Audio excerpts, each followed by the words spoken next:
The turkey hadn't even been carved yet. My father stood at the head of the table, glass in hand, and announced it like a toast. "We're not going to babysit your kids anymore," he said it clearly, loudly. My sister's husband laughed nervously. My mother kept mashing her potatoes. My two children, 4 and 7, stopped poking their cranberry sauce. I set my fork down. "Seriously? Seriously," he said. "We've done our time. You need to figure it out." Nobody asked what figure it out meant. Nobody asked why he chose Thanksgiving.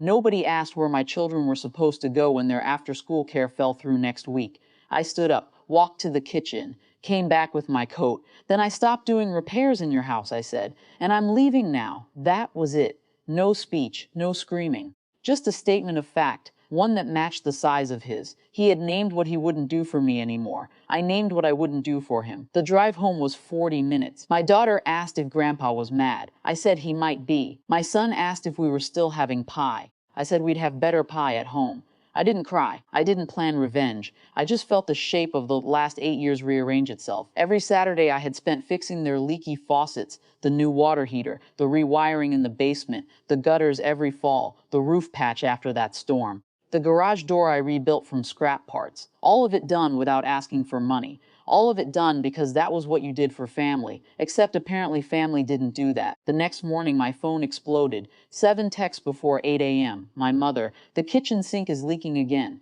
My father, "The furnace is making a noise." My mother again, "When can you come look at the garage door? It's off the track." My sister, "Mom's freaking out about the sink." My father again, "This is ridiculous." My mother a third time, "Please just come fix it and we'll talk." Not one of them mentioned what he said, not one apology, not one acknowledgement that you cannot cut a cord and then pull on it. I read every message, put the phone down, made my children pancakes. My husband watched me from the coffee maker. He knows the repair history better than anyone. The Saturdays I came home with busted knuckles and grease under my nails. He didn't say you should call them back, or maybe just the sink. He said, "The kids have a play date at noon. That's all." By evening my mother called, not to mediate, to ask when I was coming to fix the disposal.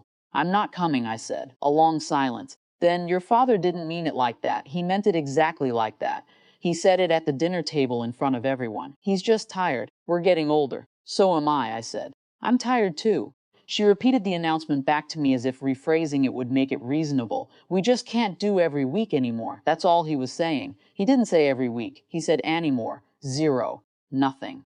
She sighed the sigh she has sighed my whole life. "I'll talk to him." I didn't say thank you. I hung up and went back to making dinner for my own children in my own house, where the faucets worked because I fixed them myself.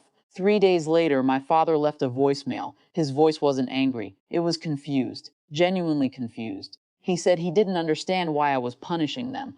He said family helps each other. He said he and my mother had always been there for me. He said the sink was getting worse, and the garage door wouldn't close all the way, and the furnace sounded like it was dying. He said, "I don't know why you're being like this." I listened twice. Then I deleted the message. I didn't call back. I didn't explain. I didn't write a letter. Because here's what I finally understood. He already knew. He knew that I had spent 8 years maintaining his house. He knew that I had never once said no. He knew that Thanksgiving announcement was a hammer. He just never expected me to stop catching the nails. The power wasn't in a fight. It wasn't in a final speech or a dramatic confrontation or a moment where he admitted he was wrong. The power was in the silence after the phone stopped exploding, and in my garage where my own tools stayed hung on the wall, exactly where I put